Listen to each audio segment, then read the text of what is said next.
এই থামো থামো থামো, যাও যাও বড় সাহেবের সঙ্গে গিয়ে কথা বলো।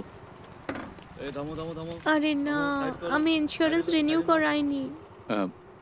এক মিনিট দাঁড়াও, আমি কথা বলে নিচ্ছি, এক্ষুনি আসছি। স্যার ওই ইন্স্যুরেন্স। চলো 100 টাকা বের করো। স্যার আমার কাছে একটা টাকাও নেই স্যার।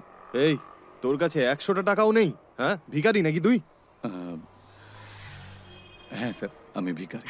কি ভিখারি তুই? এই সকাল সকাল মজা করার জন্য আর কাউকে পাসনি? মজা করছি না স্যার। এটা মজা নয় তো আর কি? এই কনস্টেবল এদিকে আয়। স্যার স্যার এ স্যার গাড়িটা স্যার নিয়ে নে তো। স্যার স্যার স্যার আমাকে বিশ্বাস করুন, আমি সত্যি বলছি, আমি ভিক্ষা করি স্যার। এমনকি আমি আপনার কাছ থেকেও অনেকবার ভিক্ষা চেয়েছি স্যার। আমার কাছ থেকে? হ্যাঁ স্যার। কোথায়? ওই যে আপনি ওই কৃষ্ণ মন্দিরে যান না প্রতি রবিবার পুজো করতে, পুরো ভক্তি দিয়ে প্রার্থনা করেন, তারপর এদিক ওদিক দেখেন, তারপর আপনি উঠবোস করেন, তারপর একটা কোণেতে বসে আপনি কাঁদেন, তারপর চোখ মুছে মন্দির থেকে বেরোন যেন কিছু হয়নি, আর বাইরে এসে শুধু মহিলাদেরকেই আপনি ভিক্ষা দেন, আর তারপর একজন হিরোর মতন। এই বুঝে গেছি, আমি মেনে নিচ্ছি যে তুই ভিখারি, কিন্তু এই মেয়েটাকে? ও ও আমার গার্লফ্রেন্ড স্যার। গার্লফ্রেন্ড? হ্যাঁ।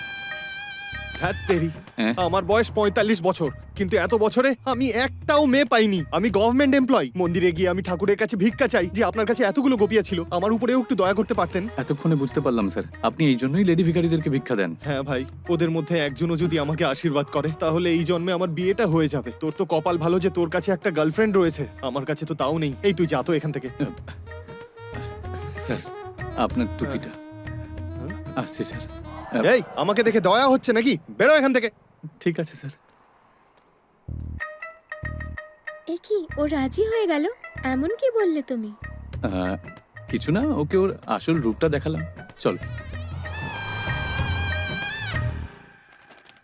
এই দেখো, এই বিল্ডিংটা একদম রাস্তার মাঝখানে, সার্ভে নাম্বার 241। অনেক ছোট ফ্যাক্টরি, এর দাম 48 কোটি। আর এটা সার্ভে নাম্বার 241A আর 241B, এগুলো হলো বড় ফ্যাক্টরি, 270 করোড়। আর এই দুটো ফ্যাক্টরি সেলের জন্যে। অনেক তাড়াতাড়ি আমি এই দুটো ফ্যাক্টরি আমার ভাইয়ের থেকে কিনে নেব, কিন্তু সামনে না এসে। আর তুমি এই সমস্ত পেপার সেটির নামে বানাবে, ঠিক আছে? ওকে? ওকে স্যার, আমি দুটো লোনই আমার ব্যাংক থেকে স্যাংশন করিয়ে নেব, তাও আবার যত তাড়াতাড়ি সম্ভব। আরে পাগল, এত তাড়াহুড়ো করার দরকার নেই। কেন স্যার? দেখো, প্রথমে ছোট ফ্যাক্টরি যেটা রাস্তার ধারে আছে, সবচেয়ে আগে ওই ছোট ফ্যাক্টরির লোন স্যাংশন করো। দুটো বড় ফ্যাক্টরির সার্ভে নাম্বার ডকুমেন্টে কোনো গন্ডগোল বের করে পেপার স্টপ করিয়ে দাও। যদি ফ্যাক্টরি কিনি আমরা, তো ফ্যাক্টরির অ্যাক্সেস লক থাকবে। আর এই ফ্যাক্টরির আশেপাশে ফরেস্টের রিজার্ভ ল্যান্ড আছে, তাই এই ফ্যাক্টরিতে মাল আনার জন্য হেলিকপ্টার লাগবে। আর তখন দেখবে এই ফ্যাক্টরির জন্য যত দাম চাইবো পাবো। যা আপনার ঠিক মনে হয়। একটা কথা বলছি, আমি গতবার যে লোনটা স্যাংশন করেছিলাম তার কমিশন পাইনি। প্রাইভেট সেক্টর আর পাবলিক সেক্টরের কোনো অন্তর নেই, ঘুষ তো সবাই নেয়। এই কমিশনটা শুধু ওই জন্যে, গন্ডগোল একদম করবে না। যাও।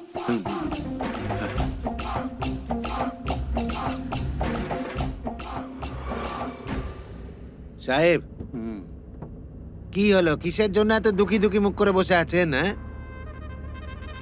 একটা কথা বলি? হ্যাঁ মুখে বলুন, হাতে নয়। আরে তুই মুখের কথা শুনবি না, হাতেই বুঝতে পারবি। তাহলে শোন, আমার ভাইয়ের শরীর খারাপ ছিল, তখন ও চিকিৎসা করবার পয়সাও ছিল না।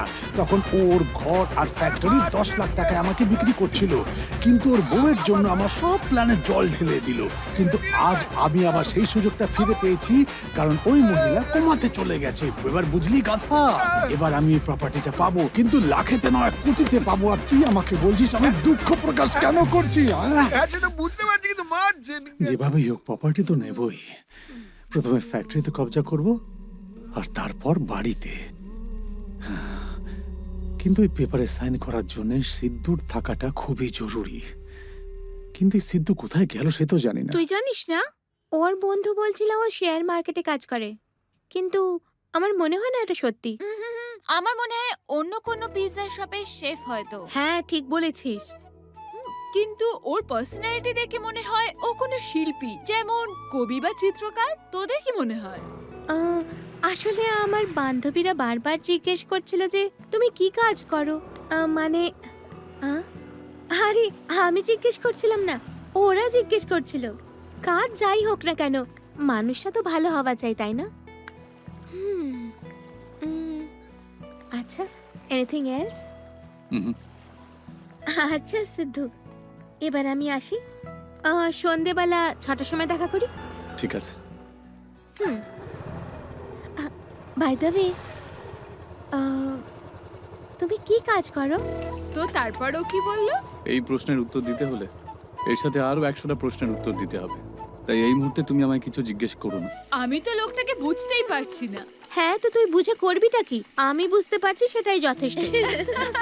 ও যদি নিজের কাজটা পছন্দ করত, ও আমাকে নির্দ্বিধায় বলে দিত। আমার তো মনে হয় ও নিজের কাজ নিয়ে ফেসে গেছে, আর ও সেই কাজটা পছন্দ করে না। বা হতে পারে কোনো ছোটখাটো কাজ করে, আর হতে পারে যে নিজের খরচ চালানোর জন্য অন্য কাজও করে। অন্তত ভিক্ষে তো চায় না। আচ্ছা, যে কাগজ বিক্রি করে তাকে কাগজওয়ালা তাতে বলে, কি? যে দুধ বিক্রি করে তাকে দুধওয়ালা বলে, তাতে কি? যে ভিক্ষা দেয় তাকে ভিখারি বলা উচিত না? আমাদেরকে ভিখারি কেন বলে? এটা ঠিক আছে? একদম ঠিক আছে। বন্ধু, তুই এখনো রেডি হসনি? দেরি হয়ে যাচ্ছে। আমি যাব না, তোরা যা। আরে দেখো আমার ভাই, তুমি হলে আমাদের সবচেয়ে মেধাবী ভিখারি। তুমি থাকলে আমাদের বিজনেস ভালো চলে, সেই জন্য চুপচাপ আমাদের সাথে চলো, আর আমরাও তোমার পেছনে চুপচাপ চলবো। হ্যাঁ, আমরা সবাই তৈরি। সবাই চলো। দেখ বন্ধু, এনাদের মনে কষ্ট দিস না। আমার জন্য না হয়, এনাদের জন্য তো চল। দেখ না কত বুড়ো হয়ে গেছে, আর বেশি দিন বাঁচবেও না। একটা পা কবরে আর একটা পা কলার খোসাতে। চল চল, তাড়াতাড়ি চল, দেরি হয়ে যাচ্ছে আবার। ওখানে বিয়ে বাড়িতে অনেক মেয়েরা আসবে, এটা শুধুমাত্র ডিউটি টাইমের জন্য, সিক্রেট। তুমি কি মেয়ের পক্ষ